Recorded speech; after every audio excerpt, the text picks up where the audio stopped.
dañoo war a def ndànk balaa ñu yónni kenn ca kanamu haute cour de justice bien que assemblée nationale def na ko tey mu ne ndax haute cour de justice ñaari mbir ñoo ko caractériser mu ne bi ci njëkk mooy le premier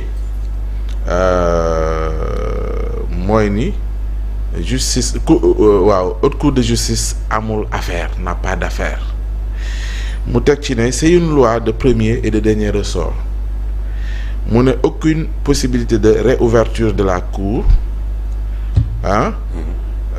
mu ne ceci pour vous dire que dañoo war a réfléchir attentivement balaa ñoo yóbbu ku mu mënti doon ci kanam haute cour de justice mu ne beneen particularité mooy haute cour de justice mu ne ay député ñoom ñooy prononcer li nga xam te ne mooy l'acte d'accusation. L'acte d'accusation.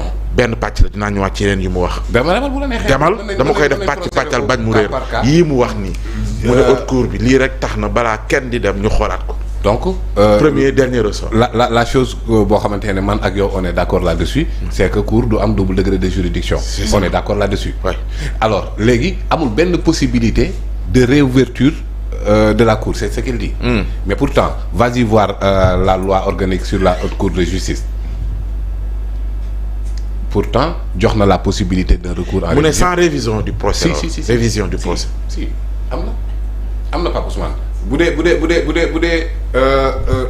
la loi sur la haute cour de justice la loi organique mu ngi jege na la. waaw jege na bu la neexee ñu dem xool ko. waaw ayca. mu ne bu amul révision rek. ñaata article la mënuñu ubbiwaat. 80. xaaral ma liiral la ñaata article. non dernier kii bi rek. waaw moom laay def Pa Moussa da nga ma dégg laay ba. waaw nga mel ni Tunkara ñaata ay ñaata. 233 waxal ci article. micro bi. non. yaa ma laaj. ah non attends dama. non bàyyi ko. non code de la presse ba laa nekk. kii code de la presse la nekk. kii la 38 articles. léegi xoolal ma l'avant-dernier. l'avant-dernier mooy 37. am na le recours en révision. bu waxee ne amul aucune possibilité de révision. alors l'avant-dernier. xoolal bu dee mooy wax ci les recours. am na recours en révision. dafa ne. sans révision du procès. oui am na recours en révision. mais c'est une cour. am na recours en révision. c'est-à-dire. maanaam recours en révision. mooy recours boo xamante ne on revoit le procès. mooy révision. oui. waaw loolu. am na. mu ne bu dul woon maanaam sans révision mooy ni boobu rek.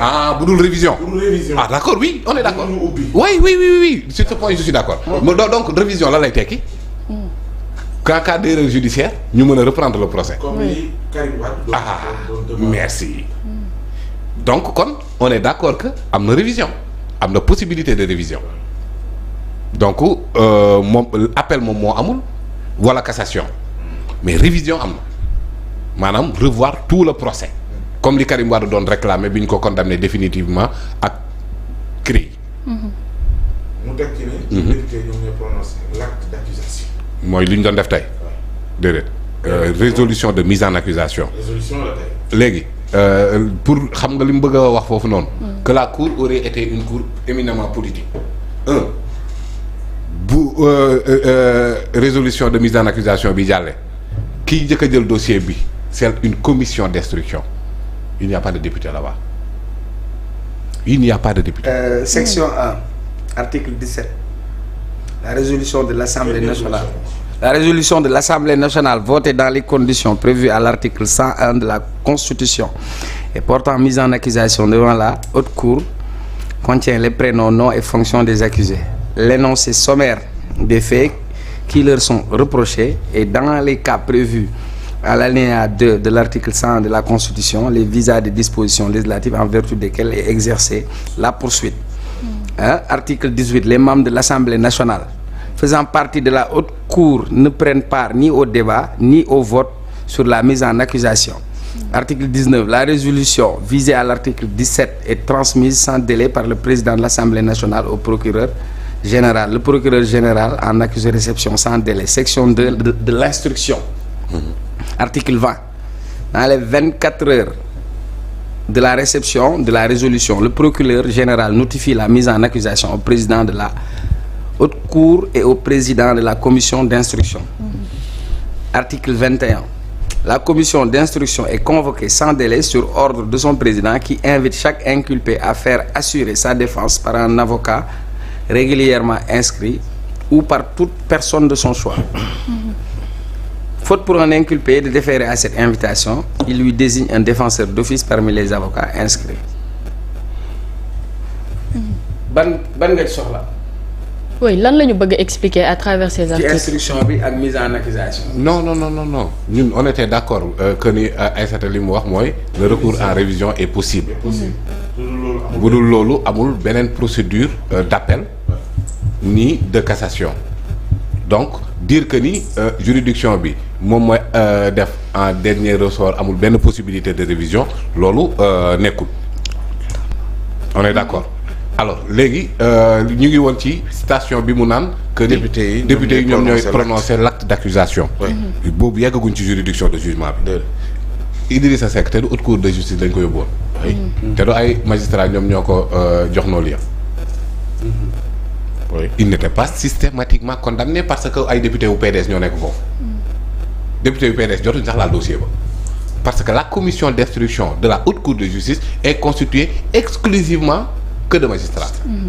Tout à fait.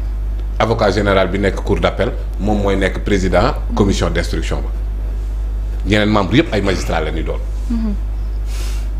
donc kon balaa ñooñu muy wax noonu ci acte d'accusation bi ñuy laal dossier bi il y a une instruction exclusivement judiciaire buy am ñooñu bu ñu defee seen instruction ba pare bu ñu gisee ne kii ñuy jéem a topp deful dara sans l'autorisation de l'Assemblée sans l'intervention de députés dañuy jox ordonnance de non-lieu sans l'intervention de l'Assemblée sans l'intervention de benn député alors bu ñu jàppee ne nag kii li ñu koy toppee sax ñoom li ñu waxoon ci disposition bi Cheikh Omar Dir léegi nii mooy une exposé sommaire des faits qui lui sont reprochés bu ñu jàppee ne ces faits qui lui sont reprochés tuuti na sax pour magistrat ba mën a dolliwaat il faut que mu retourne à l'Assemblée pour defaat beneen mais Pape Moussa am naa benn question parce que am na ñu ne comme cour la amul double degré de juridiction ñu nekk foofu waaw léegi lu ci mel ni CREI yi amu ko woon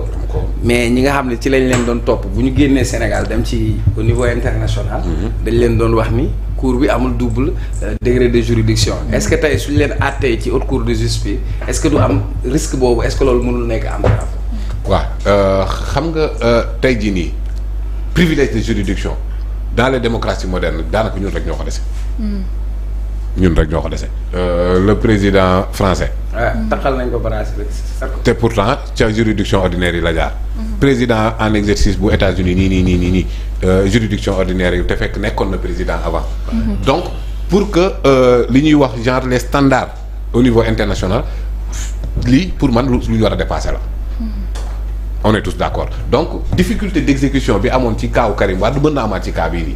parce que article bi ma doon laaj sànq mooy article 35. 35 bi la effectivement. mu ne les arrêts de la haute cour ne sont susceptibles ni d'appel ni de pourvoi en cassation.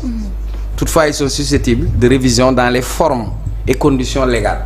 ça veut dire que cour bi su àttee mënoo def appel. mënoo dem cour suprême. amul àttekat beneen à part une révision te révision boobu dafa am ay conditions ak ay formes yoo xamante ni yoon moo ko tëral parce que c'est une interrogation boo xam ne les gens se la léegi bu ci Aïssata tegaatee ni jamono ji ñun kon député yi ñooy justice déedéet tey ñun ñooy xaaral mu tegaat ci ne kon ñun ñooy bomber le torse di wane ne yóbbu nañu ñii ñuy jiiñ ci kanamu justice mu tegaat ci ni ñun ñoo mujj sax jël place su procureur yi. mu tegaat ci nag alors que dañoo wax séparation des pouvoirs. waaw ñu war a doon ñun en tant que député jël place su procureur yi. très bien on parle de Aïssata Tall Sall qui il y a moins de 2 ans était ministre de la justice garde des Sceaux et qui pouvait entamer des réformes. avant sous le régime socialiste elle était encore ministre nekk combien de fois député. Pourquoi elle n'a jamais songé à changer ça? Pourquoi? Depuis le Sénégal di Sénégal ba tey yow bi nga xamee ba tey yaa ngi dégg Aïssata Tall Sall ci suñuy instance de décision. Elle n'a jamais songé à changer ça. récemment moom moo nekkoon ministre de la justice. dem na fa pour défendre des modifications constitutionnelles notamment le report de l'élection. C'était plus urgent pour elle que réformer cette cour. Pourquoi elle n'a jamais songé à le faire? Pourquoi maintenant? Pourquoi maintenant elle dénonce des pratiques yoo xamante ne fekk na ko fi diriger bàyyi ko fi ba tey jii mu koy soog a déranger. cour bi dina daal. tey lay soog a déranger Aïssata loolu pourtant démb bi Aïssata di dem assemblée di défendre des modifications constitutionnelles cette disposition était là lii Cheikh Omar lii léegi mi ngi fi woon. et puis pour man. loi numéro 2002. waaw. 10 du 22 février. 2002 portant loi organique sur la haute cour de justice. ba tey ba ci jamonoy Ablaye Wade lañ ko yeesalaat. yeesalaat. février 2000.